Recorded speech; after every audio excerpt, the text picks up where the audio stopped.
Yes, so this is the part two of the SOC lab. So, and as we can see from the past lab, that's the part one of this exercise, we could see that we created a resource group, all the CP SOC, that's lab. If we go into it, we'll see the virtual machine that we've just deployed. We'll see the public IP address assigned.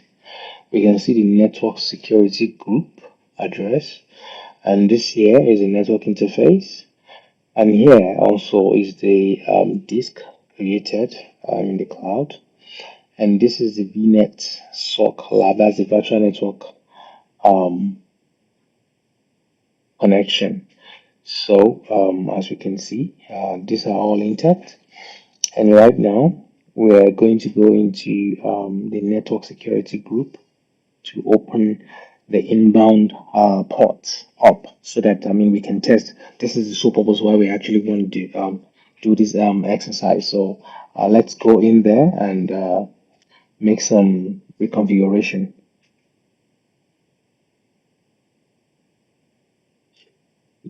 Yes, so as we can see, we have the inbound security rules and we have the outbound security rules. So the inbound, I mean, incoming traffic. So on this port, we have for the protocol, we have the RDP, which is actually allowed. So what we're going to do right now is we're going to delete this RDP because it's actually the only inbound rule that has been allowed here. Um, so we're going to delete this and we're going to allow anyone trying to actually like connect or link up would be able to um connect into this system, which is the primary objective. So we're going to go ahead now and delete the RDP port and add another rule to allow any. So we click on delete. Yeah, so and it shows deleted rule, successfully deleted security rule RDP. Yes, so we're going to allow other protocols. So that's the any protocol. So we'll go to settings. We go to inbound security rules. And as you can see, we have just three protocols defined here. Uh, so we're going to add and source, you see any source ports, any. Yes, so destination, we'll leave it at any. Source port range, yes, all.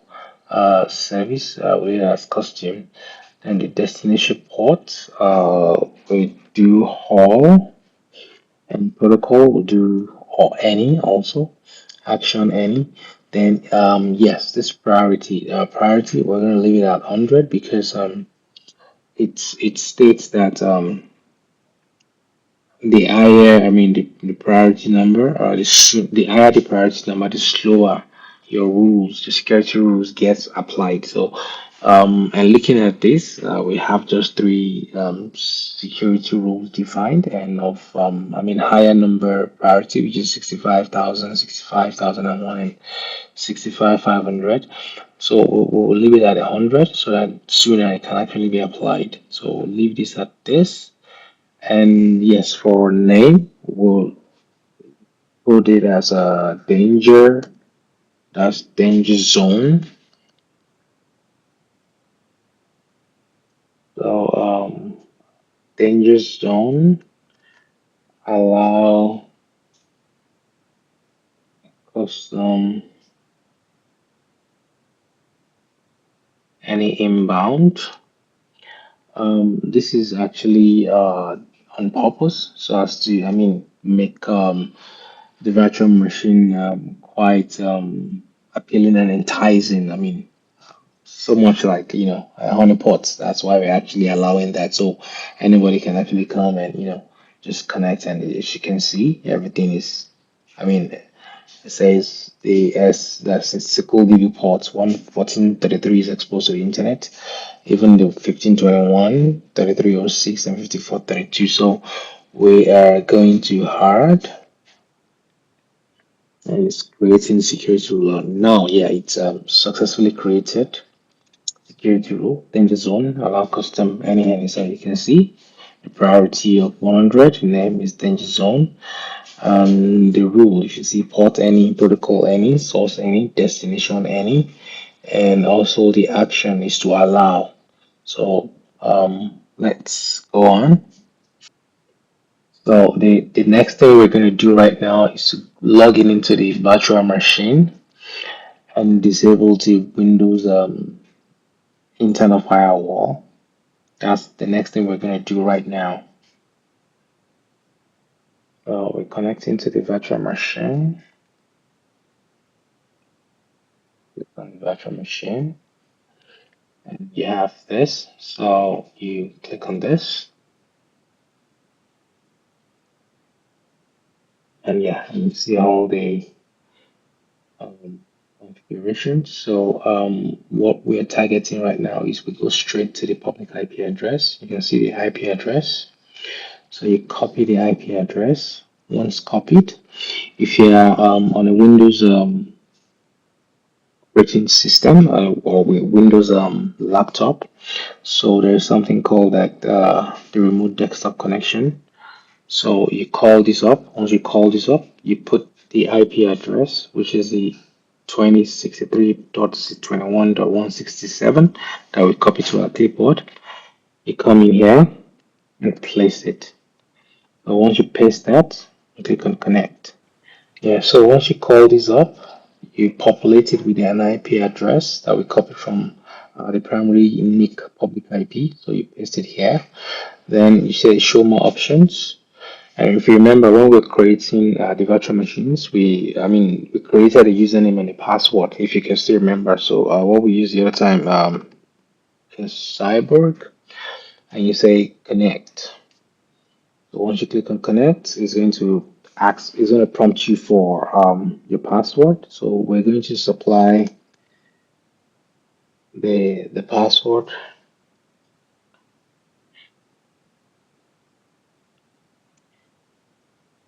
and we okay. It failed. Let me see. So we try the password one more time.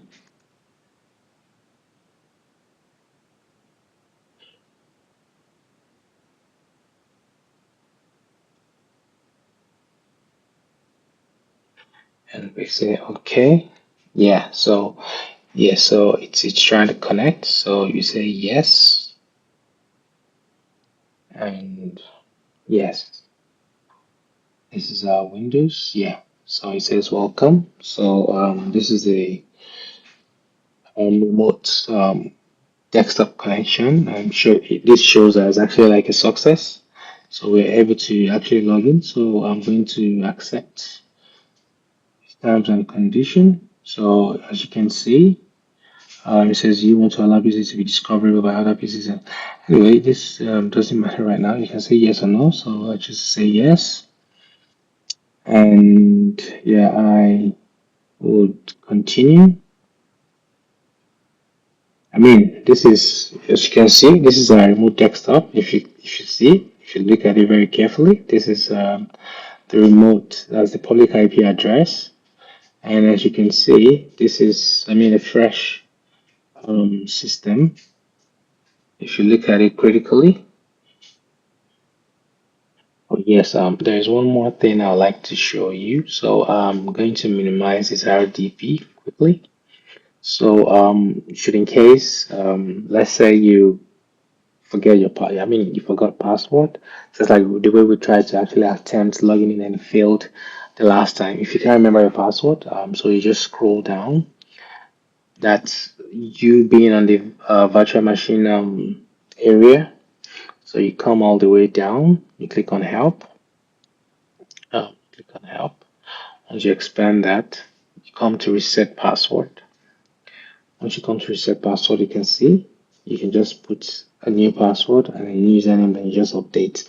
In about 60 seconds to maybe like one minute plus, you should actually get an update, and you should be able to log in. But finally, don't forget your password because it's very important. And also, yeah, you could test for the remote desktop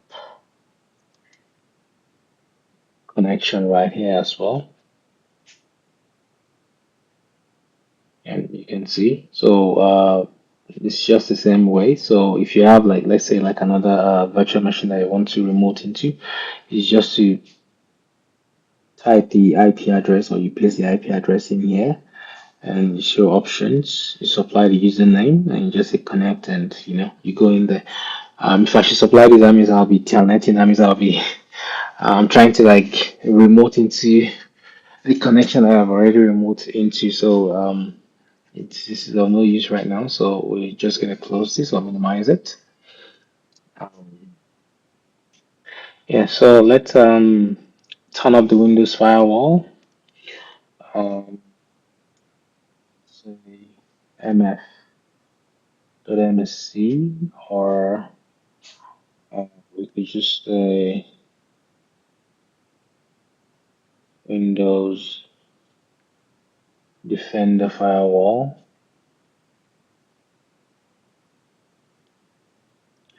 So it's firewall, Windows Defender firewall. This very one, Windows Defender firewall with advanced security. So we click on this, and yeah, this would load. Yeah, so where you have the Windows Defender firewall properties, you click on it.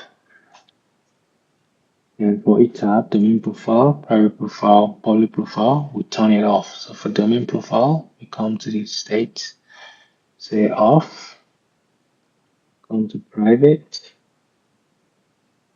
we turn it off, come to the public profile as well, and we turn it off, and we apply,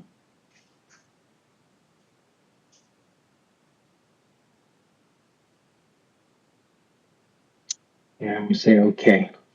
So right now we've turned off the Windows firewall. Yeah, exactly. So that's it. So let's go to the next program. That's the next order of the day.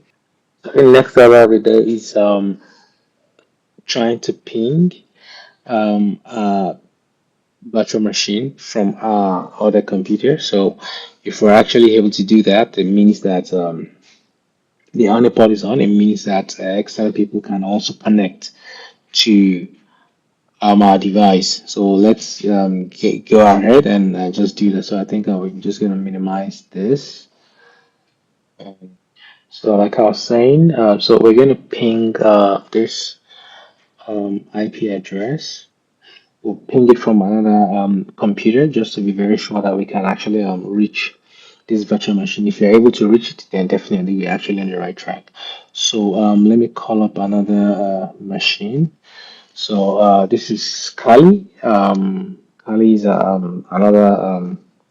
This is actually like an open source operating system. So I'm gonna ping this IP address 20.63.21.167 from Kali right now. So if you can reach it, it means that we're we're good to go. So 20.63.21.161. I say enter. Yeah, so you see, you should be able to get the same response time that I'm getting right now. So it means that our virtual machine is actually up and running. It's live, so we can go on to the next order of the day. So I'm going to stop this pinging. Yeah, so it means that it's actually working. Yeah, so right now it actually shows that we have our virtual machine, exposed to the public, and in no time. As a matter of fact, we should have all the bad actors trying to come in and log into this virtual machine in no time. We should be able to get some things. So we move to the next order on the list. So let's try to log in, but this time around, let's log in with intentional. Let's log in with a wrong user account and password. And let's see something. Let me just add like an -1 here. Let me say connect.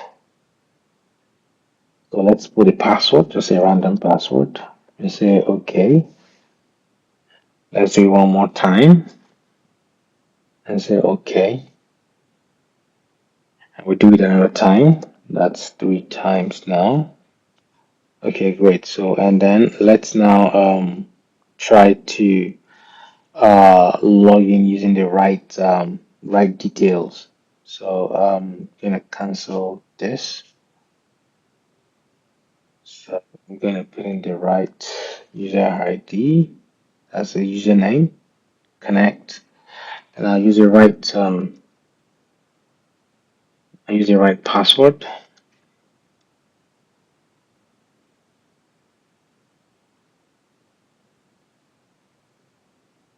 Okay, great. So we'll check the event viewer just to see the activity with the event viewer, just to give you like an idea of what we've been talking about. So we're gonna see the successful and the unsuccessful login attempt. We should be able to see that. Yeah, so we call the event viewer. Event viewer is our go-to for any systems logs. Event viewer actually keeps a track or a log of every activity. So we go to the Windows logs. We go to security. It's actually loading. Yes, so we're here now. It's downloading. So as you can see, we can see audit success. We can see audit failure. This is failure. These are failures. These are success. So I mean, this keeps like a log. This is like our go-to, and it keeps a log of every.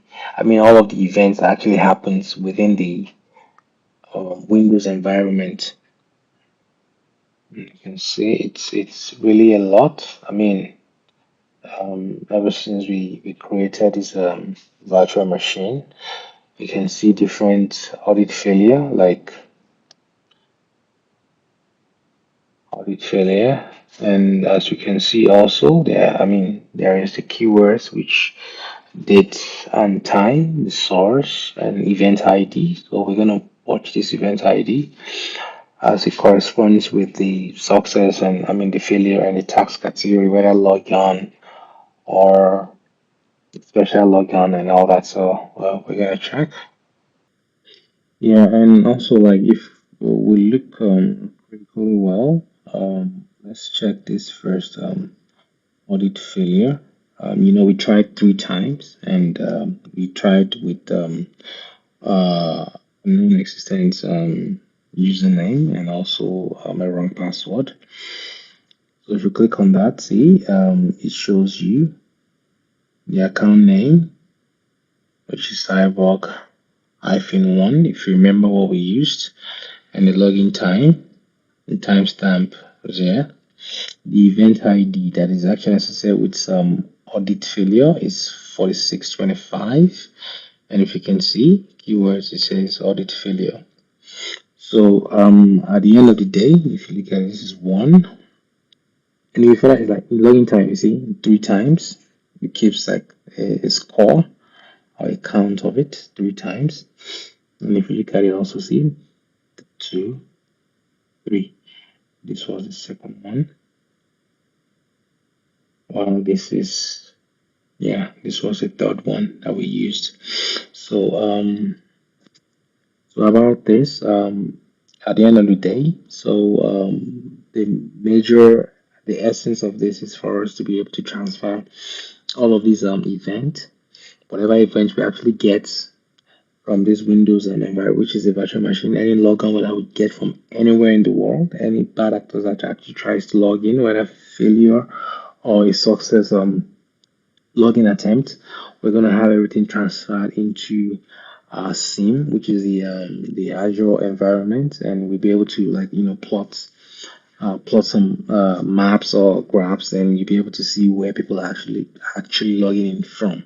That's the essence of this. So I'll say we go on to the next task and see how we're gonna pull that off.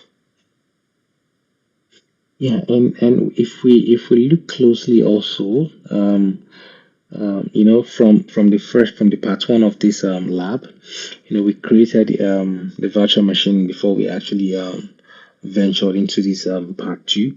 So if we look at it to see, even on the 17th, which was a day before, if we look at it, you see a name, see account name, inst. And if we look critically again, if we look down, see their source network address where they're trying to actually log in from. We could see they failed. Also, people are trying to really get into this computer. See another name, Yasan. You see that?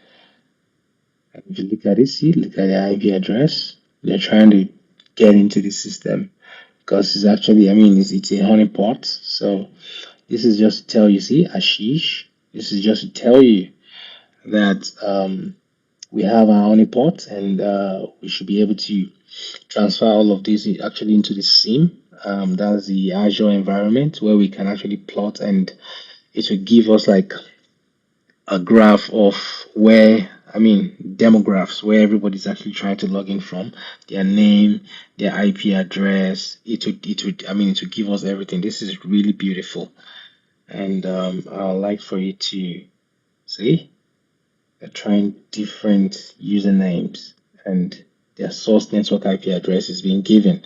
I mean, this is the beauty of this. Even on the 16th, the same thing. Look at this. Look at that. Just look at that. Look at that. So we'll be able to, in our next task, we should be able to actually like see even Nancy. I don't know all these people. I mean, they're from all over trying to just get into this virtual machine. Just tell you that. I mean, this actually works. So follow me and let's go to the next task.